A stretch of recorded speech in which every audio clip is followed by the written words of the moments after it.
안전 문제에 있어서 다단계 하청 구조에 의해서 비정규직만 계속해서 죽어나갔고, 그리고 열악한 노동 조건에서 사는 노동자들만 계속해서 죽어나가는데, 이 땅에 어떤 노동자도 죽어나가서는 안 됩니다. 하지만 하청 노동자, 저임금의 고달픈 노동 조건에 있는 이 하청 노동자가 또 목숨을 잃고 이것이 반복되는 것이 이 사회가 정상이겠냐. 이 사회는 지금 모두 공범입니다. 참사 공범입니다. 제가 안전단체에 일을 하지만 저는 어제 너무나 큰 죄책감에 시달렸습니다. 안전단체에 있다고 하면서 이와 같이 39명이나 목숨을 잃는 이 참사를 막지 못한 데 대한 책임이 너무나 강하게 다가와서 어떤 일도 할 수가 없었습니다. 어제 사실은 이 안전 문제 관련해서 유튜브를 밤 10시에 찍으려고 했는데 도무지 찍을 수가 없었습니다. 그래서 무엇이라도 해야 되겠다 해서 오늘 이 현장에 나오게 되었습니다.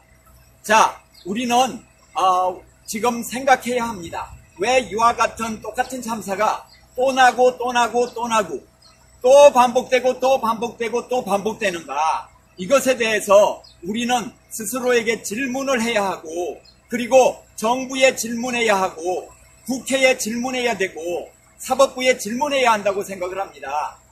시민 스스로 목소리를 많이 내지 않고 시민 스스로 안전 문제에 감나라 배나라 하지 않은 시민 스스로의 직무유기, 이거에 대해서도 스스로 잘 돌아봐야 합니다. 제가 지금 피켓을 살인자를 처벌하라 이렇게 했습니다만, 제가 여기서 말하는 것은 하청업체의 일선 책임자, 이들도 책임이 있는 한 처벌을 받아야 되겠죠. 그러나 이들에게 맨날 처벌은 전담시켰습니다. 하청업체의 맨 일선에 노동하는 사람에게 책임을 전담하고, 하청업체의 사장도 거의 책임을 지지 않고, 원청은 물론 거의 책임을 지지 않고, 관청은 아무런 책임을 지지 않고, 이와 같은 역사가 반복되었기 때문에 이번에 똑같은 참사가 난 것입니다. 2008년도 이 같은 여주 땅에서 40명의 노동자가 목숨을 잃었습니다.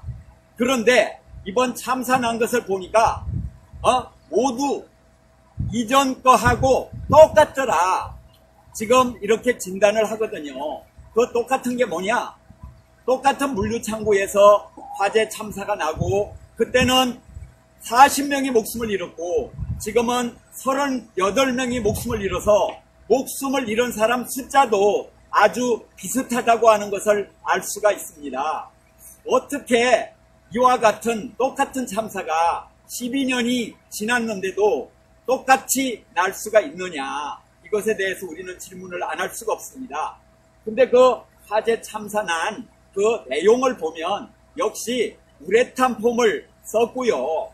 우레탄 폼 그 작업을 하다가 유전기가 가득한 곳에서 사고가 났다, 이렇게 현재 추정이 되지 않습니까? 그래서 우레탄 폼, 그 다음에 스티로폼 판넬인데, 이 판넬도 또한 화재가 나기 십상인 그런 재질입니다. 불연제로 바꾸어라 아무리 많이 이야기를 해도 불연제로 바꾸는 일을 등한시하다가 지금 이런 참사가 난 것이거든요. 가연성 소재를 불연제로 바꾸는 게 그렇게 어렵습니까? 사람은 죽어도 되는 겁니까?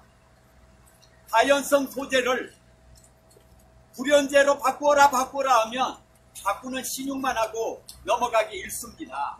그렇게 되면 또 다른 똑같은 참사가 일어나는 것입니다. 그때도 샌드위치 판넬, 지금도 샌드위치 판넬, 그때도 우레탄 폼, 지금도 우레탄 폼. 이것이 무엇입니까? 무엇이 변한 것입니까? 12년 동안에 대한민국은 국력은 커져가고 국방력도 세계 6위로 올라가고 코로나도 잘 극복하겠다고 했다고 칭찬받고, 그렇지만 안전불감증에 정부, 국회의원, 사법부 모두 찌들어서 애꿎은 노동자만 계속해서 죽어나갑니다. 이것이 진정 나라이겠습니까? 이것이 진정 나라냐고 외치면서 집권한 문재인 정부 하에서 똑같은 일이 또 벌어졌다고 하는 것, 이것에 우리는 주목을 해야 합니다. 이번에 이와 같은 참사가 났으면 앞으로 또 똑같은 참사가 안 난다는 보장이 어디가 있습니까? 4년 후에, 8년 후에, 12년 후에 똑같은 참사가 안 난다는 보장이 어디가 있습니까? 문재인 정부는 세월호 참사 이후 안전 불감증에 대한 문제의식이 모두 커지고 국민 모두가 안전 불감증에 분노하고 안전 불감 시스템에 분노한 그 분노의 역사를 거친 후에 집권한 정부입니다. 그리고 국민 어느 한 사람 눈물 흘리지 않도록 하겠다고 문재인 대통령은 약속했습니다. 하지만 지금 38명, 그 중에는 외국에서 오신 분도 2분이 확인된 것만 있더라고요. 그런데 38, 그 가구 인생이 다 파괴된 것입니다. 눈물 흘리지 않게 한다고 했는데 눈물을 지금 흘리지 않는 게 아닙니다. 눈물 흘리게 만들었습니다.